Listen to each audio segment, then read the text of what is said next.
നമസ്കാരം. ഇന്നലത്തെ ഹർത്താൽ കണ്ടപ്പോൾ എനിക്കൊരു പഴയ പഴഞ്ചൊല്ലാണ് ഓർമ്മ വന്നത്. താൻ ഇരിക്കുന്നിടത്ത് താൻ ഇരുന്നില്ലെങ്കിൽ അവിടെ നായ കയറിയിരിക്കുന്ന പറയാം.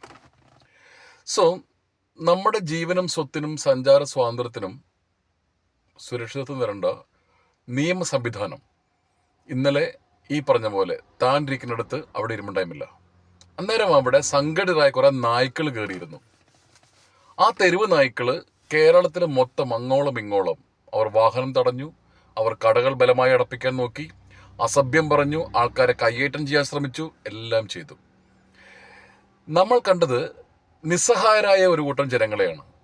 അതിൽ വളരെയധികം ടച്ചിങ് തോന്നിയ കുറച്ച് ഇൻസിഡന്റ് ആണ്. ക്യാൻസർ രോഗിയായിട്ടുള്ള ഒരു പേഷ്യന്റ്, അയാള് ഇവരോട് അപേക്ഷിക്കുകയാണ്, എന്നെ ഒന്ന് കടത്തിവിടൂ. ഉടനെ ഇവര് പറയാ വേറൊരു ദിവസം പൊക്കോളാൻ. കാര്യം അവിടെ എപ്പോൾ പോയാലും അവിടെ ഫ്രീ ആയിട്ട് കയറാൻ പറ്റുമല്ലോ, വലിയ തിരക്കൊന്നുമില്ല അവിടെ.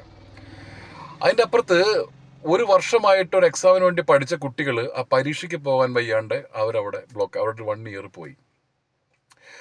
അത് കഴിഞ്ഞ് നമ്മൾ നോക്കുമ്പോൾ സമയത്ത് ബാംഗ്ലൂരിൽ നിന്നും ദൂര സ്ഥലങ്ങളിൽ നിന്നും വന്നിട്ടുള്ള സ്ത്രീകൾ, കൊച്ചു കുട്ടികളടക്കം അവർ പറയും, ഞങ്ങൾ എങ്ങോട്ട് പോകും, കുട്ടിക്ക് ഭക്ഷണം കൊടുക്കണ്ടേ, ഞങ്ങൾക്ക് പോവണ്ടേ.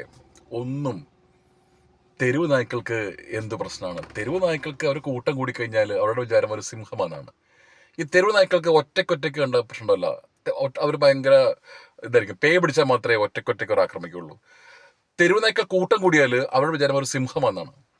അപ്പൊ അതുകൊണ്ട് തന്നെ അസംഘടിതരായ ആളുകളുടെ മേൽ കുതിര കയറാനുള്ള ഈ അവസരം ഈ തെരുവ് നായ്ക്കൾ ഭംഗിയായിട്ട് ഉപയോഗിച്ചു.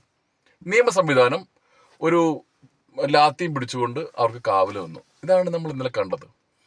നമ്മൾ അസംഘടിതരാണ്, നമുക്ക് ഒന്നും ചെയ്യാൻ നിവൃത്തിയില്ല. ഈ പരനാറികൾ ചെയ്യുന്നതൊക്കെ അനുഭവിക്കാൻ മാത്രമേ പറ്റൂ. മണിക്കൂറുകളോളം KSRTC ബസ്സിലെ പൊരി വെയിൽ ചൂടത്തിരുന്ന വൃദ്ധരായ ആളുകൾ, രോഗികൾ.